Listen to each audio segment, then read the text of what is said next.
صبح اٹھ کے اللہ کے ذکر سے شروع کریں دن کو، ہو سکے تو تہجد، ورنہ کم از کم فجر مسجد میں، اس کے بعد بیٹھ کے صبح کے اذکار، مسنون اذکار، استغفار، درود، تھوڑا سا مراقبہ، کچھ قرآن، دعا کا لازمی اہتمام صبح شروع ہو رہی ہے نا، تو سارے دن کے لیے، آگے کے لیے، اپنے بچوں کے لیے، امت کے لیے دعاؤں کا اہتمام کریں، اور بالکل فون کو صبح ہاتھ نہ لگائیں، صبح فون کو ہاتھ نہ لگائیں، اور جب اللہ کے سارے اذکار سے کچھ آدھا گھنٹہ 20 منٹ دیں، اس کے بعد آ کے فون، بدقسمتی سے ہماری ضرورت بن چکی ہے تو ہم کو دیکھنا ہی ہے، ورنہ تو کھانا ہضم نہیں ہوگا، ظاہری بات ہے، مجبوری ہے۔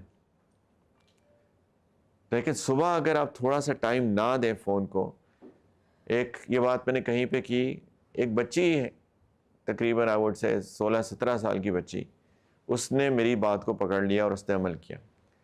اس کی والدہ نے مجھے بتایا کہ اس بچی نے اپنی والدہ کو کہا کہ میری تو زندگی بدل گئی۔ نوجوان بچی کہتی ہے کہ بالکل میں تو میری زندگی بدل گئی ہے صرف ایک کام کرنے سے۔ کیا کیا کام؟ کہ رات کو سویا، صبح اٹھا، فجر فون نہیں استعمال کیا، ذکر کے ساتھ دن کا آغاز کیا، دعا کے ساتھ، ذکر کے ساتھ، نماز کے بعد، اور اس کے بعد کہیں جا کے فون کو استعمال کیا۔ صرف ایک چھوٹے سے عمل سے اس کی پوری ایک پرسپشن ہی بدل گئی، اس کا ایٹیچیوڈ بدل گیا، اس کی فیلنگز بدل گئی۔